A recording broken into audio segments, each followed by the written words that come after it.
Another beautiful morning out here at the barn. As a matter of fact, let me show you what I see behind the camera here. The sun is rising off in the distance.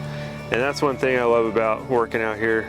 It's just 600 acres of beautiful countryside. Speaking of beauty, if you're following the series, we're going through our Pecky Cypress millwork installation. We started with our wainscot. In the last video, we got our beams going. And now in this video, we are going to go ahead and wrap our beams with our crown molding. This is gonna be a little tricky because this crown is the peckiest pecked stuff in my millwork pile. I don't know if we're gonna be able to complete it. I may have to order more, but it's pretty severe. It looks awesome, but is it structurally gonna hold up to the install? We'll find out. I'm gonna hold this up right here against the sky in contrast because you could see all the holes in this crown. Like you could literally see through this crown, and it gets even worse. It gets crazy. Like this is completely chunked out.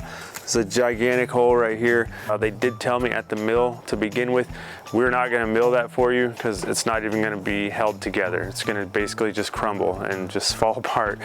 And I was like, can you please do it for me? They really want it. And they're like, okay, we'll do it, but you have to accept the risk that most of it's not gonna be usable. So I ordered 25% more.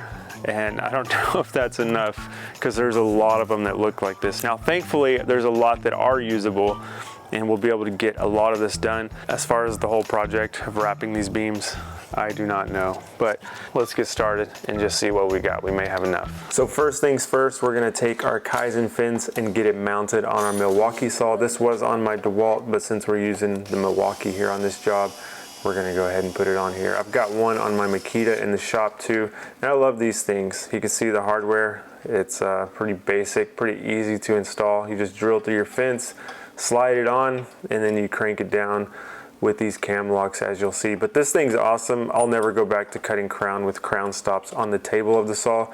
Having them up the fence is just so much better. If you want me to make a full detailed video on everything this Kaizen Fins can do, just let me know. But it's just awesome because we're using the saw for multiple functions.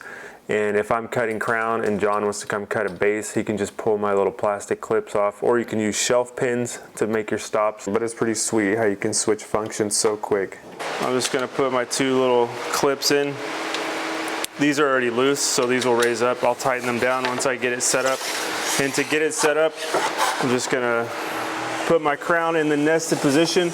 I'll be flat against my fence there and flat on my table. Then I can cinch that down.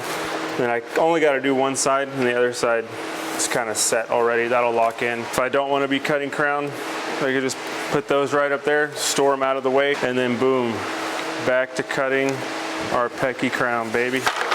So right there, we're set up. We're just gonna take our laser, go inside each one of these coffers, and just get everything measured up. So one thing I always take into account when using these laser measuring devices is usually they're gonna give you a longer measurement than it actually is.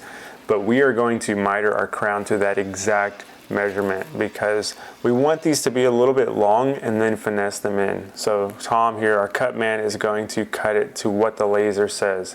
So we're giving him a cut list, he's cutting it, and again, he's gonna miter it to that exact dimension.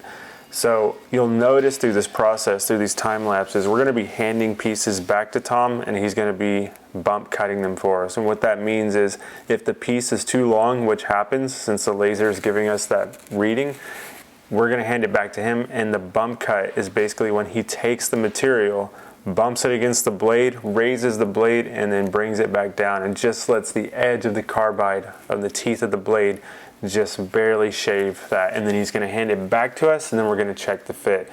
This is what I call finessing molding into place because there's no caulking, this has to be tight. This has to be on point or we're gonna be in trouble since we're already low on material with the rejection of those materials that are too pecky to use, and then this stuff is expensive too. So we're kind of making it a process here. And one thing I want to point out through this whole process, we're mitering everything. Now there is a false honor among carpenters about coping. Some carpenters are just thinking everything has to be coped. And to me, it's just simply unnecessary.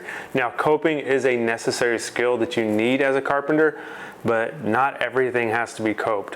Why would we cope crown when we have a miter saw? I'm obviously joking a little bit, but I'm kind of serious. Like, we made these coffers in the ceiling and we made them all 90 degrees. We can cut all of our crown at 45 degrees, which is what we did. And everything came out good. You'll see some of the close-ups here shortly. All these miters checked out.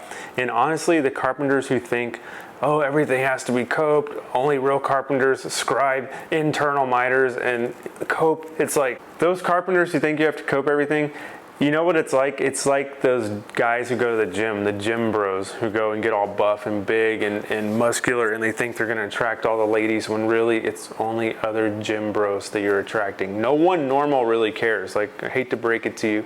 That's what this carpentry, you know, coping thing is like.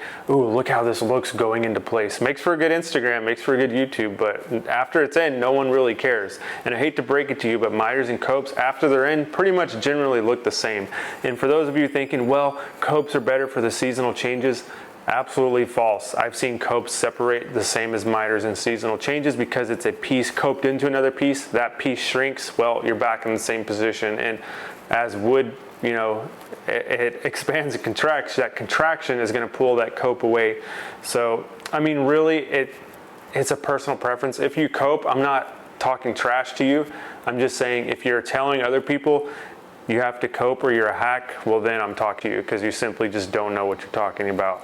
But yeah, so this vent right here, we had to move it over a couple of inches because it was in the way of our crown. So it didn't take too long, got that moved, and then we were pretty much done with the install right here. There you have it. There's the crown install. So that completes the beams in this Pecky Cypress lumber. You saw the whole process there as I explained it. I think we did pretty good. I'll show you at the end when everything is done. It's really, really a unique look. So there you have it. There's the crown molding portion of this completed, and it just really sets it off. Really, really makes this thing look good. If you're wondering about all the joints and the seams, you know, that kind of bothers me too. But again, we were told seams and joints are okay because of the finish that this is getting, the faux finish. None of that's gonna be seen. So let me know what you guys think about this. Next up, we'll be doing the casing around the doors, which we're actually started a little bit of that today. We'll get into that in the next video. And then finally, the pinnacle of all this is gonna be the mantle, which I'm pretty nervous about. We'll get into that, but I'll see you guys on the next one.